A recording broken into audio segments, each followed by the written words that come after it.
We discuss everything and anything that we can every Wednesday from 11 till 11:50.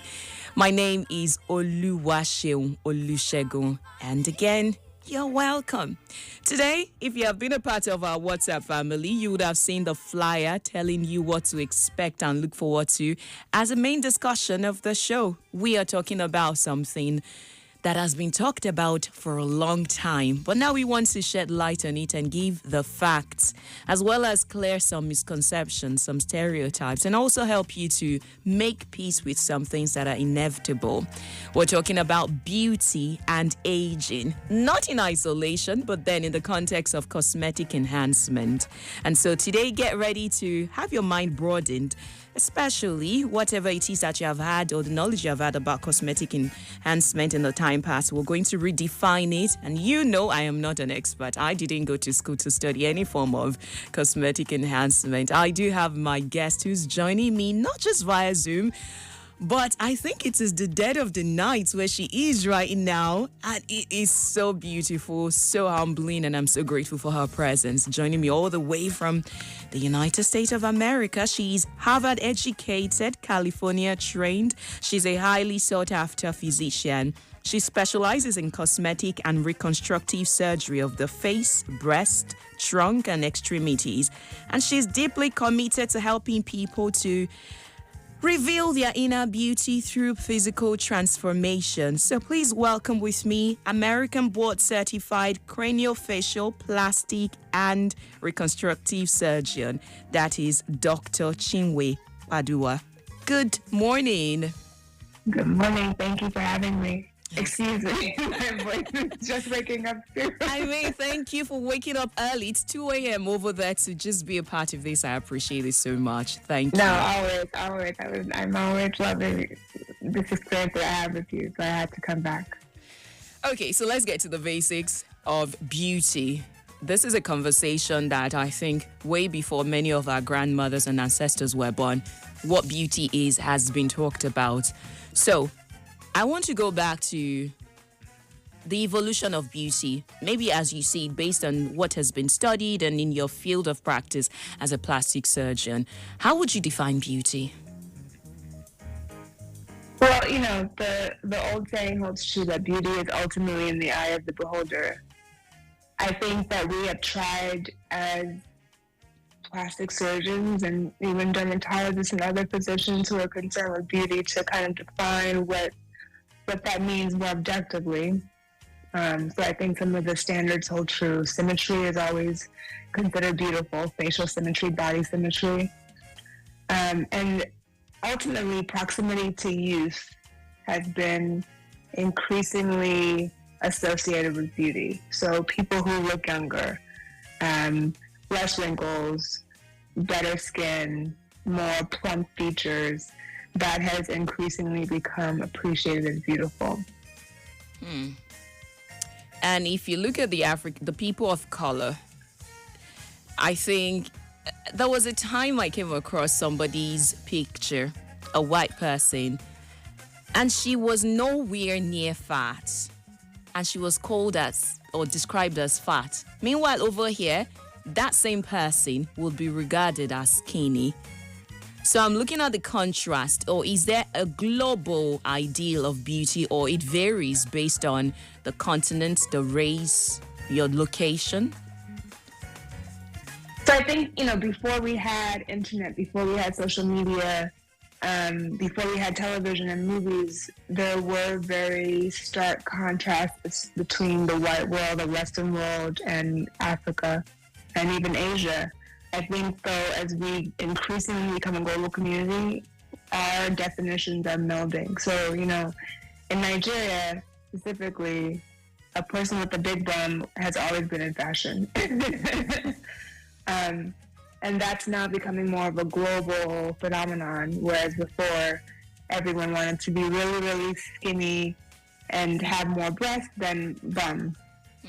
So I think we are merging in terms of what our definitions of beauty is. And I think that as we merge, we're also seeing the Western world kind of move towards, what used to just be an African or an ideal for people of color. It's now becoming the way of the world that everyone wants a BBL or Brazilian butt lift. And that didn't used to be the case, a decade ago even. So we're definitely seeing things come together, definitions kind of mixing. So that is true. There's less of a difference now between us and the Western world. Like you said, that was not the case many years ago. So aside the obvious being social media, do you think there are some other factors contributing to this beauty ideals and standards these days? There are some, but I think social media is the prevailing one. We have always been people who travel, meaning Africans. We've always been people who travel, and so we've always been able to have access to the U.S. and other countries like the UK, where the prevailing sentiments were around beauty, were around white women's beauty. So that's been true for several decades now. But I think social media has really, really changed the game in terms of what we're seeing out there, what we're seeing people ask for, what we're seeing people appreciate more. So I think social media is the biggest one that we can turn to. I remember a video, although I didn't get the full details in that video of yours, but there was one that you talked about children or younger ones being, do I say, pressured by the beauty ideals these days. I mean, can you re-echo your thought on that? Yes, I think, so it's not about one person's insecurity about themselves, right? It's really about the culture that we create that says this is what is beautiful and this is what is not. And there used to be a time when children weren't necessarily exposed to that so integrally. It wasn't something that children were bombarded with all the time. I remember growing up, yes, I saw that white girls got dates. I saw that white girls were told they were pretty. And that didn't help me in terms of my own self-esteem. And I saw TVs and movies that showed women like Julia Roberts and, again, re-emphasizing that white women were the standard. But that was something that I could turn off, right? If I went at school, if I was with my family, I got a different view. It wasn't something that I had 24/7 bombarding me. And now we have social media in the hands of young people. Young people are on Instagram. They're on TikTok. They're on it more than their adult parents are. And they now have school, television, movies, social media that they're attached to at the hip, telling them this is one way that beauty is defined. And so if you are constantly surrounded by that, there is a culture that you instinctively know exists. And the question is, are you part of that culture or are you different? And most of us are different. We're not part of the culture that we see on Instagram. We may even create our own culture on Instagram that we aren't a part of.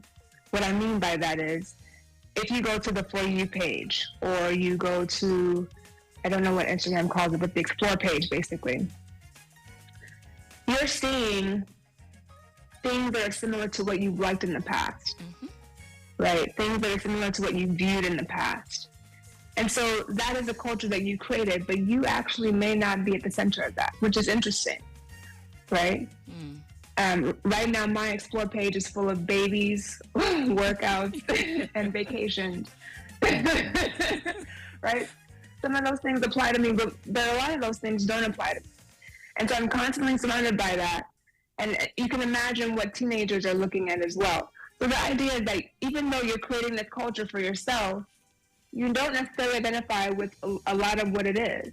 And so you're constantly seeing messages reinforced of this is what is beautiful.